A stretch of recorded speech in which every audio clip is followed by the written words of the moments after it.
স্বচ্ছ তোমার প্রেম গাথা সূচনা পর্ব লিখেছেন জান্নাত। দীর্ঘ ৯ বছর পর নিজের জন্মভূমিতে ফিরছে চৌধুরী পরিবারের বড় নাতি সচ্ছয় চৌধুরী।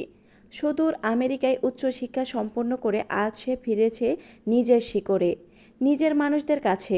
এই একটি খবরে যেন আনন্দের বন্যা বয়ে গেছে পুরো চৌধুরী ভিড়া জুড়ে। ভোরের প্রথম সূর্যরশ্মি আকাশ ছুটেই রাজকীয় প্রাসাদ সদৃশ বাড়িটি যেন নতুন প্রাণ ফিরে পেল। লাল সাদা পাথরে নির্মিত তিনতলা বিশাল অট্টালিকাটি দূর থেকেই চোখে পড়ার মতো।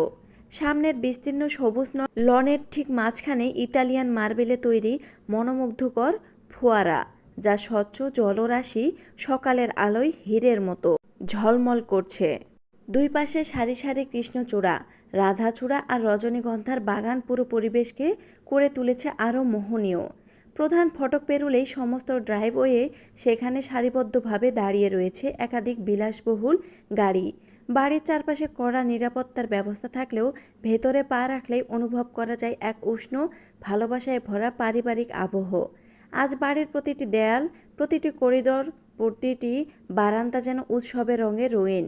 রান্নাঘর থেকে ভেসে আসছে kacchi biryani, mutton rezala, chicken roast, শিক কাবাব, জাফরানি পোলাও, বোরহানি, পায়েস আর নানা রকম মিষ্টান্নের মন মাতানো সুবাস। বাড়ির গিন্নিরা নিজের হাতে রান্না করছেন পরিবারের বড় ছেলেকে বরণ করে নেওয়ার জন্য। কেউ মশলা বাটছেন, কেউ শেষবারের মতো রান্নার স্বাদ মিলিয়ে দেখছেন। এদিকে কাজের লোকদেরও যেন দম ফেলার সময় নেই। কেউ ঝাড়পোছ করে বাড়ির প্রতিটি কোণ ঝকঝকে করে তুলছে, কেউ তাজা ফুল দিয়ে সাজাচ্ছে সিঁড়ি আর ড্রয়িং রুম, কেউ অতিথিদের আপ্যায়নের শেষ মুহূর্তের প্রস্তুতিতে ব্যস্ত। আজ যেন পুরো চৌধুরী ভিলা অপেক্ষা করছে তার হারিয়ে যাওয়া এক টুকরো প্রাণকে আবার বুকে জড়িয়ে ধরার জন্য। চৌধুরী পরিবারের কর্তা আসাদুল্লাহ চৌধুরী দেশের অন্যতম প্রভাবশালী শিল্পপতি। তার অক্লান্ত পরিশ্রমে গড়ে ওঠা ব্যবসায়িক সাম্রাজ্য আজ দেশের সীমানা পেরিয়ে বিদেশেও বিস্তৃত। বর্তমানে সেই বিশাল ব্যবসার দায়িত্ব দক্ষতার সঙ্গে সামলাচ্ছেন তার ৩ ছেলে। এই বিশাল পরিবারের প্রাণকেন্দ্র হলেন তার সহধর্মিণী রওশনারা চৌধুরী। কঠোর শাসনের আড়ালে লুকিয়ে আছে অপরন্ত স্নেহ আর মমতা। পরিবারের প্রত্যেক সদস্যকে তিনি ভালোবাসার বন্ধনে আগলে রেখেছেন। বড় ছেলে আবরার চৌধুরী গম্ভীর, ব্যক্তিত্ব সম্পন্ন এবং অত্যন্ত দায়িত্বশীল একজন মানুষ। ব্যবসায়িক সিদ্ধান্তে তার বিচক্ষণতা জুড়ি নেই। তার স্ত্রী আয়েশা চৌধুরী স্বভাবে কিছুটা রাগী হলেও মনটা ভীষণ নরম। তাদের 2 সন্তান, সচ্ছয় চৌধুরী পরিবারের বড় নাতি, দীর্ঘ 9 বছর আমেরিকায় উচ্চশিক্ষা শেষে আজ দেশে ফিরেছে। সামাইরা চৌধুরী প্রাণবন্ত, চঞ্চল ও মেধাবী, বর্তমানে ইন্টারমিডিয়েট প্রথম বর্ষের শিক্ষার্থী। মেজ ছেলে সৌরভ চৌধুরী সব সময় হাসি খুশি, প্রাণবন্ত এবং পরিবারকে একসঙ্গে ধরে রাখতে ভালোবাসেন। তার স্ত্রী রেশমা চৌধুরী অত্যন্ত ভদ্র, মার্জিত ও মিশুক স্বভাবের নারী। তাদের 1 ছেলে 1 মেয়ে। আকাশ চৌধুরী সচ্চয়ের সমবয়সী। ছোটবেলা থেকেই দুজন ছিল একে অপরের সবচেয়ে কাছের বন্ধু ও ভাইয়ের মতো। আর মেয়ে অরিন চৌধুরী সুন্দরী, তবে ভীষণ অহংকারী। আর একটা কথা, সে অনেক আগে থেকেই সচ্ছয়কে পছন্দ করত। আজ সচ্ছয় আসাতে সে ভীষণ খুশি, তবে একজনকে নিয়ে তার ভয়। সেটা একটু পরে জানতে পারবেন। ছোট ছেলে ছায়ান চৌধুরী ব্যবসায় অত্যন্ত দক্ষ হলেও স্বভাবে কিছুটা গম্ভীর। তার স্ত্রী আসমা চৌধুরী কিছুটা অহংকারী ও আত্মমর্যাদা সম্পন্ন। তাদের 2 মেয়ে, ইয়াশা চৌধুরী, ইয়ানা চৌধুরী, 2 বোনই প্রাণ চঞ্চল, দুষ্টু, মিষ্টি আর পরিবারের সবার আদরের। আজ বহু প্রতীক্ষার অবসান হতে চলেছে। 9 বছরের দীর্ঘ অপেক্ষার পর চৌধুরী পরিবারের সবচেয়ে আদরের নাতি আবার ফিরছে নিজের আপন ঠিকানায়। আর সেই ফিরে আসাকে ঘিরেই আনন্দ, উচ্ছ্বাস আর আবেগে মুখর হয়ে উঠেছে পুরো চৌধুরী ভিলা। সচ্ছয়ের ঘর গুছিয়ে তুলতে ব্যস্ত এক অপরূপা তরুণী। সাদামাটা সাদা সালোয়ার কামিজে মোড়ানো তার সরল সৌন্দর্য যেন আলাদা করেই চোখে পড়ে। কালো ঘন চুলগুলো পরিপাটি করে খোঁপায় বাঁধা, আর পরিশ্রমের কারণে কপালে চিকচিক করছে ক্ষুদ্র ক্ষুদ্র ঘামের বিন্দু। দুধে আলতা গায়ের রঙে তাকে দেখে মনে হয় যেন স্বর্গ থেকে ভুল করে নেমে আসা কোনো অপ্সরা। একবার যে তাকে দেখবে, দ্বিতীয়বার না তাকিয়ে থাকতে পারবে না। তার সৌন্দর্যে নেই কোনো কৃত্রিমতা, নেই বাহুল্য সাজের চাকচিক্য, তবে সে শুধু রূপেই নয়, গুণেও অনন্যা। কাজের প্রতি তার নিষ্ঠা, পরিচ্ছন্নতা আর যত্নশীল খুব।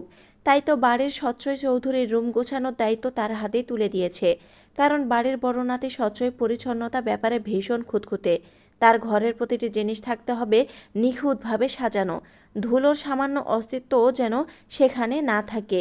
আর সেই দায়িত্বটুকু নিষ্ঠার সঙ্গে পালন করে চলেছেন তরুণীটি।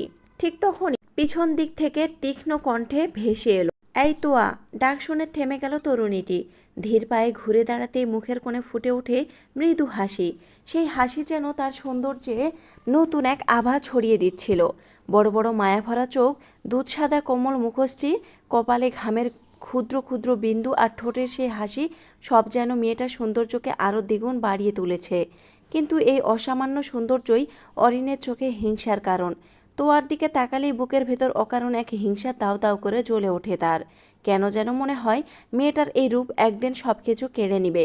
তাই তো তোয়ার নিষ্পাপ মুখটাও তার কাছে বিষাক্ত বলে মনে হয়। তোয়া বিনয়ের সঙ্গে এগিয়ে এসে মাথা সামান্য নুয়ে বলল, জি আপু, কিছু বলবেন? অরিন ঠোঁট বাঁকি কটাক্ষের হাসি হেসে বলল, শুনেছিস? নিশ্চয়ই আজ সচয় ভাইয়া বাড়ি ফিরছে। তোয়া শান্ত স্বরে উত্তর দিল, জি শুনেছি। অরিন এবার আরও কাছে এসে নিচু গলায় বিষ মেশানো স্বরে বলল, তোকে আগে থেকে সাবধান করে দিচ্ছি, তোর এই সর্বনাশা রূপ নিয়ে সচয় ভাইয়ার সামনে যাওয়ার চেষ্টা করবি না।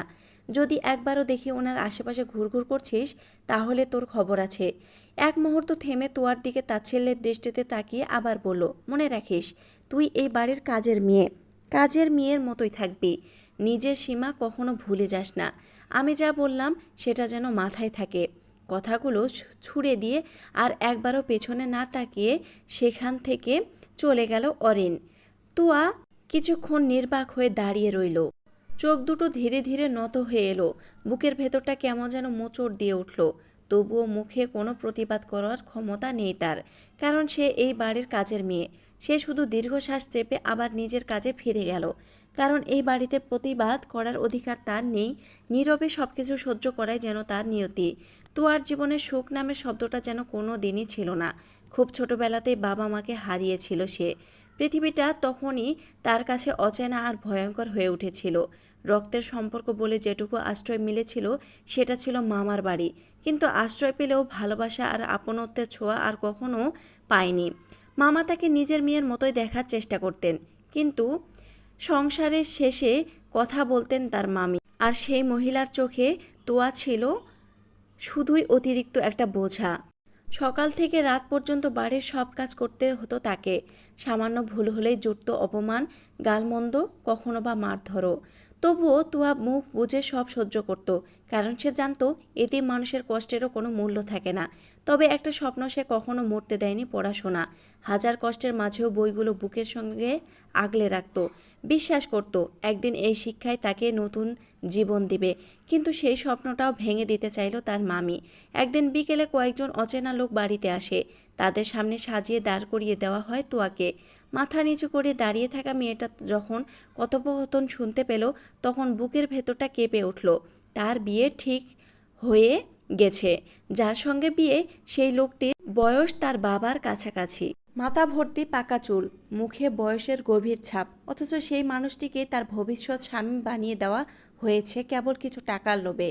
সেদিন রাত ছিল তুয়ার জীবনের সবচেয়ে দীর্ঘ রাত। চোখের পানি মুছে একটাই সিদ্ধান্ত নিল সে, মরে যাবে তবুও ওই বিয়ে করবে না। গভীর রাতে সবাই ঘুমিয়ে পড়তে নিঃশব্দে দরজা খুলে বেরিয়ে আসে তোয়া।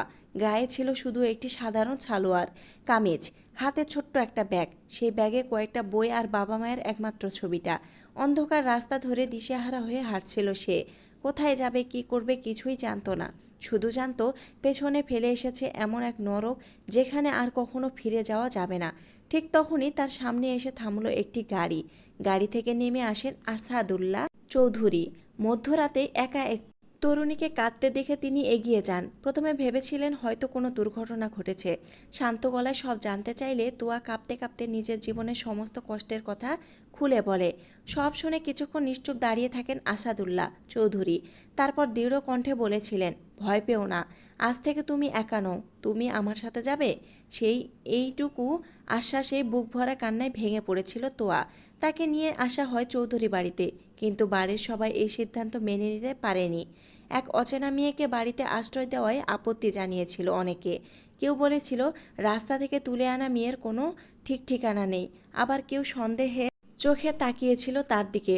কিন্তু আসাদুল্লাহ চৌধুরীর একটা কথা ছিল, একজন অসহায় মানুষকে আশ্রয় দেওয়া অপরাধ নয়। যতদিন আমি বেঁচে আছি এই মেয়েটার মাথার উপর একটা ছাদ থাকবে। তার সেই কথার উপর আর কেউ প্রকাশ্যে আপত্তি করার সাহস পায়নি। সেদিন থেকে চৌধুরী বাড়ির একটি ছোট্ট ঘর হয়ে ওঠে তোয়ার নতুন ঠিকানা। সে বাড়ির সব কাজ নিষ্ঠার সঙ্গে করত। ভোরে উঠে রান্নাঘরের কাজ, ঘর গোছানো, সবার প্রয়োজন মেটানো সব কিছুই হাসি মুখে করত। আর রাত গভীর হলে ক্লান্ত শরীর নিয়েই বই খুলে বসতো, কারণ সে জানতো একদিন তাকে নিজের পরিচয় নিজেকেই গড়ে নিতে হবে। তবুও এই বাড়িতে সবাই তার আপন হয়ে ওঠেনি। কয়েকজন ছাড়া অধিকাংশ মানুষই তাকে কাজের মেয়ে ছাড়া অন্য কিছু ভাবত না। ছোট বড় নানা অপমান, তিরস্কার, কটু কথা সবই নিত্যদিনের সঙ্গী ছিল তার। কখনো চোখের পানি লুকিয়ে ফেলতো, কখনো নিশ্চুপে সহ্য করত, কারণ সে জানতো সম্মান জোর করে নয়, নিজের যোগ্যতায় অর্জন করতে হয়। আর চৌধুরী বাড়িতে যদি একজন মানুষ নিঃস্বার্থভাবে তার পাশে থাকেন, তবে তিনি হলেন আসাদুল্লাহ চৌধুরী। তার স্নেহমাখা ছায়ায় তোয়ার কাছে ছিল বাবা মায়ের হারিয়ে যাওয়া ভালোবাসার একমাত্র প্রতিচ্ছবি।